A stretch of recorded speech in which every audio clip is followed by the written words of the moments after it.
रामकृष्ण हरी. श्री गुरु रामचंद्र बोधले महाराज संस्थान डिकसळ, तालुका कळंब, जिल्हा धाराशिव या संस्थांच्या माध्यमातून कार्तिकी वारी दिंडी डिकसळ संस्थानहून निघते ती पंढरपूर क्षेत्रापर्यंत जाऊन पोचते आणि पंढरपूर येथे साकत तालुका जामखेड, दासखेड तालुका पाटोदा श्री गुरु रामचंद्र बोधले महाराज संस्थान डिकसळ इथून निघणाऱ्या सर्व दिंड्या कार्तिक शुद्ध नवमी ते कार्तिक शुद्ध पौर्णिमेपर्यंत एकत्रितरित्या चंद्रभागेच्या वाळवंटामध्ये कीर्तन प्रवचनाचे कार्यक्रम होऊन पौर्णिमेच्या दिवशी गोपाळपूरला हरिभक्तीपणे परमेश्वर बोधले महाराजांचं काल्याचं कीर्तन होतं आणि काल्याचं कीर्तन झाल्यानंतर महाप्रसादाने दिंडी श्री क्षेत्र आळंदीकडे वाटचाल करते. सध्या दिंडी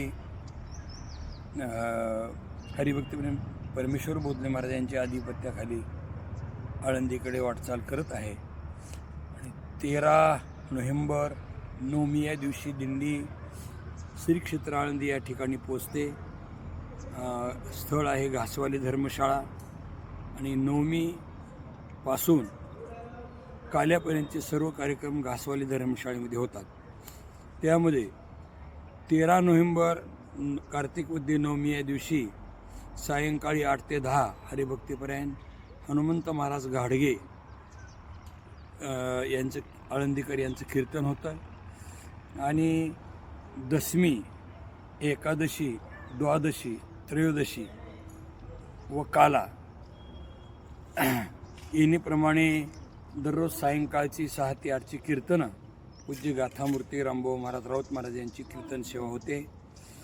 याचा सर्वांनी अवश्य लाभ घ्यावा. त्याचप्रमाणे दररोज सकाळी 8 ते 10 हरिभक्तीपर्यंत ज्ञानेश्वरी कंठस्थ भागवताचार्य भागवत महाराज बादडी यांची कीर्तन सेवा होतात.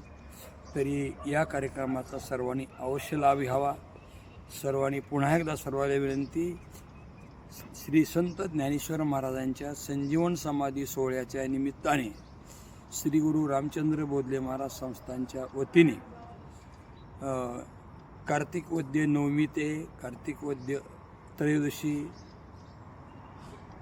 आणि चतुर्दशीला काला या कालावधीमध्ये हरिभक्तीपर्यंत पूज्य गाथामूर्ती रामभाऊ महाराज राऊत यांची सायंकाळी 6 ते 8ची कीर्तन सेवा कार्तिक शुद्ध दशमी म्हणजे 13 नोव्हेंबर, 14 नोव्हेंबर, 15 नोव्हेंबर, 16 नोव्हेंबर या कालावधीमध्ये होणार आहेत आणि काल्याचं कीर्तनही गाथामूर्ती पूज्य रामभाऊ महाराज राऊत महाराज यांचंच होईल. याचा सर्वांनी अवश्य लाभ घ्यावा. दररोजची सकाळची कीर्तनं भागवताचार्य भागवत महाराज बादडी यांची होतील. याचा सर्वांनी अवश्य लाभ घ्यावा ही विनंती. रामकृष्ण हरी. मी मंडळ आणि श्री गुरु रामचंद्र बोधले महाराज संस्थान डिकसळ आणि आमच्या संस्थांचे उत्तराधिकारी हरिभक्तीपणे परमेश्वर बोधले महाराज आम्हा सर्वांच्या वतीने, संस्थांच्या विश्वस्त मंडळाच्या वतीने, डिकसळ ग्रामस्थांच्या वतीने आणि बोधले महाराज रावळची सर्व भाविकांच्या वतीने आपल्या सर्वांना रामकृष्ण.